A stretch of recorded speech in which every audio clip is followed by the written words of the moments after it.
Bonjour, dans cette capsule méthodologique, nous allons aborder la problématique de l'assemblage de la matrice de rigidité pour la méthode matricielle appliquée aux structures de type poutre et portique.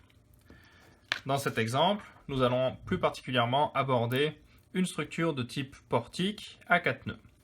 J'ai déjà assemblé les matrices de rigidité élémentaires, donc j'ai identifié les coefficients de rigidité. Pour l'élément 1, 2, nous allons avoir K1, 1, 1, 2, 2, 1, 2, 2. Pour l'élément 2, 4, 4, 2, 2, 2, 4, 4, 2, 4, 4.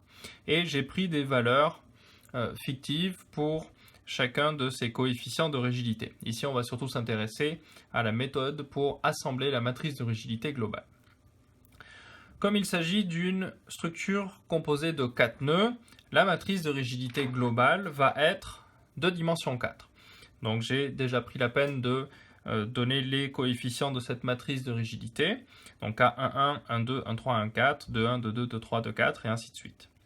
Et en fait, l'assemblage de la matrice de rigidité va essentiellement consister à reporter chacun des coefficients qu'on a identifiés dans les matrices élémentaires correctement, c'est-à-dire à la bonne position dans la matrice de rigidité globale. Et puis on va voir qu'est-ce qui se passe pour le nœud 2 qui est commun à plusieurs membrures. Donc commençons. Le K11 dans la matrice de rigidité globale. On va le chercher avec le K11 pour la matrice de rigidité élémentaire. C'est donc le 40 que j'avais trouvé ici. K12, on va le chercher encore une fois et ça vaut 20. K13. En fait, on peut remarquer qu'on n'a pas de coefficient K13 dans aucune de ces matrices de rigidité élémentaire. En fait, ce qu'on peut remarquer ici, c'est que on n'a pas de membrure qui aille directement du nœud 1 au nœud 3. On dit donc qu'il n'y a pas de connectivité entre les nœuds 1 et 3 et le coefficient de rigidité K13 sera égal à 0. K14, pas de membrure qui va de 1 à 4, donc là aussi K14 va être égal à 0. Et on continue ainsi. K21, je vais le chercher dans la matrice de rigidité de l'élément 1, 2, ça vaudra 20. K22. K22, je remarque qu'il apparaît dans la matrice de rigidité de l'élément 1, 2, dans celle de l'élément 2, 3 et dans celle de l'élément 2, 4. Donc je vais identifier ça en rouge. Et donc K22, ça va être en fait la somme des 3 coefficients que j'ai encadrés en rouge. Donc ça va être 40 plus 30 plus 50. Ça va donc nous donner 120 comme coefficient de rigidité K22 assemblé dans la matrice de rigidité globale. Donc un moyen mnémotechnique pour savoir combien de coefficients de rigidité on doit assembler. Le nœud 2 est connecté à 3 membrures, ça va donc être la somme de 3 coefficients de rigidité.